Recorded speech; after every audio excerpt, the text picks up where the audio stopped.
श्रीमन्महागणाधिपतये नमः। श्री सरस्वत्यै नमः। श्री सद्गुरुभ्यो नमो नमः।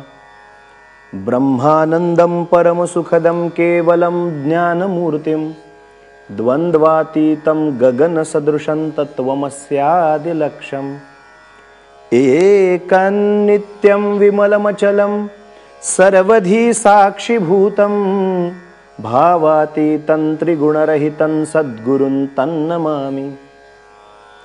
काषाय वस्त्रं करदण्डधारिणं कमण्डलुं पद्मकरेण शङ्खं चक्रं गदा भूषितभूषणाढ्यं श्रीपादराजं शरणं प्रपद्ये। अवधूतचिंतन श्री गुरुदेव दत्त। श्रीपाद श्रीवल्लभ श्रीमन् नृसिंह सरस्वती स्वामी महाराज की जय। श्रीमद् वासुदेवानंद सरस्वती स्वामी महाराज की जय। श्री गुरुदेव दत्त गुरुदेव दत्त गुरुदेव दत्त दत्त दत्त। मंडळी नमस्कार। शिवचिदंबर महास्वामीजींच्या अवताराचं रहस्य काय, इथपासून ते त्यांच्या वडिलांनी साधना कशी केली, इथपासून ते चिदंबर क्षेत्रापासून त्यांच्या जन्मापासून त्यांच्या बाललीलांपासून प्रौढ वयात आल्यानंतरच्या लीलांचा अभ्यास आपण पाहिला।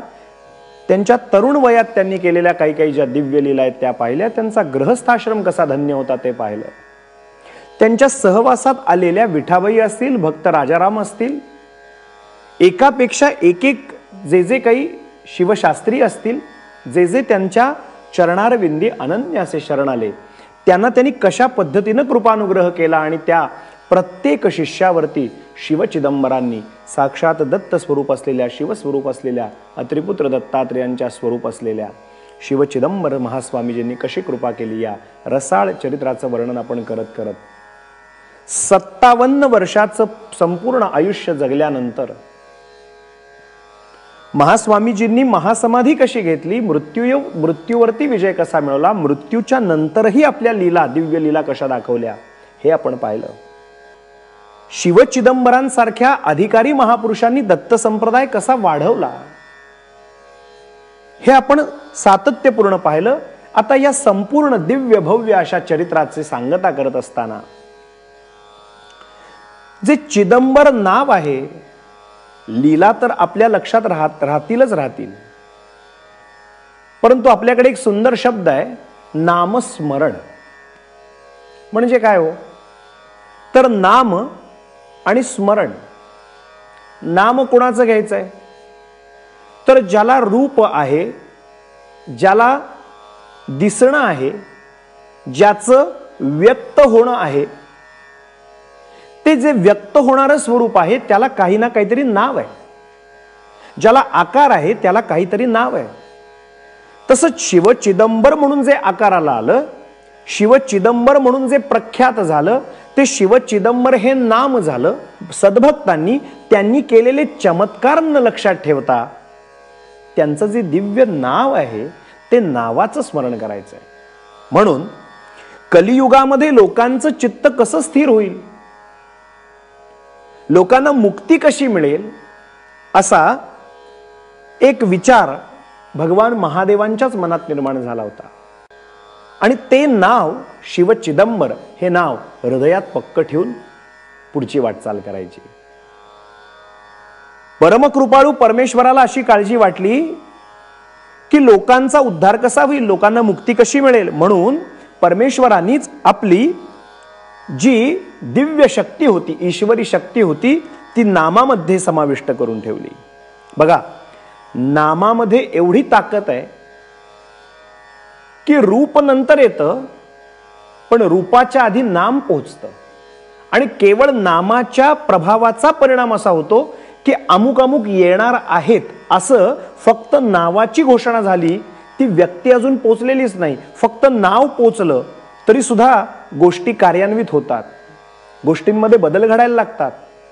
कारण नामाचं महात्म्य एवढं आहे की नाम केवळ पोचलं, रूप अजून पोचलेलंच नाही, पण रूप पोचायच्या आधी नामाचा नुसता उद्घोष झाला, जय जयकार झाला, तरी निम्म काम मार्गी लागतं। म्हणून नामाचं महात्म्य इतकं दिव्य आहे की परमेश्वरानं आपली दिव्य शक्ती नामामध्ये ठेवली। शिवचिदंबर शिवचिदंबर असा नामाचा जयघोष करण्याने काय होईल तर शिवचिदंबर नाम जयघोषाने विषयांची निवृत्ती होईल. काय सुंदर विषय आलाय बघा. एवढं जे रसाळ चरित्र आपण श्रवण केलं, सरते शेवटी काय लक्षात ठेवायचंय तर शिवचिदंबर हे नाम आपल्याला लक्षात ठेवायचंय. नामातून विषयाची निवृत्ती, विषयाच्या निवृत्तीतून अंतर्मुखता, अंतर्मुखतेतून समत्व स्थिती, आणि समत्व स्थिती झाली की मग ब्रह्मात्मैक्य भाव. म्हणून या सगळ्याची सुरुवात जर कुठे होणार असेल तर ती शिवचिदंबर या नामातून होणार आहे. बघा, स्कंद पुराणामध्ये स्वतः महर्षी वेदव्यासांनी चिदंबर महात्म्य नावाचा एक दिव्य असा ग्रंथ लिहिला. या ग्रंथात 16,000 श्लोकांनी चिदंबर नावाचा महिमा किती अपरंपार आहे त्याचं वर्णन करून ठेवलं. व्यास महर्षी म्हणतात, व्यासम दिगंबर सन्मान श्रेष्ठम हि बहुनामसु यदुग्वारण मात्रेण पुण्यराशी स्वयं नरहा. 16,000 श्लोकांमधून चिदंबर नावाचा महिमा गायला गेला, म्हणजे महादेवांच्या नावाचा महिमा गायला गेला. हेच महादेव म्हणजे शिवचिदंबर होते, हेच साक्षात दत्त स्वरूप होते. हे नाम किती श्रेष्ठ आहे, त्या नामाबद्दलची चर्चा आपण उद्याच्या भागामध्ये पाहू. आज एवढंच लक्षात ठेवूया की ह्या सगळ्या रसाळ चरित्राचं जे शेवटचा जो मर्माचा भाग आहे ते म्हणजे नाम स्मरण. त्या नामाचं पवित्र स्मरण आजच्या दिवशी करू. अत्रिपुत्र दत्तात्रय यांच्या पवित्र नामाचं स्मरण करू, शिवचिदंबरांचं पवित्र नामाचं स्मरण करू, आणि आज इथेच वाणीला विराम देऊ. शिवचिदंबर शिवचिदंबर शिवचिदंबर असं म्हणू आणि थांबूया. अवधूत चिंतन श्री गुरुदेव दत्त दत्त दत्त.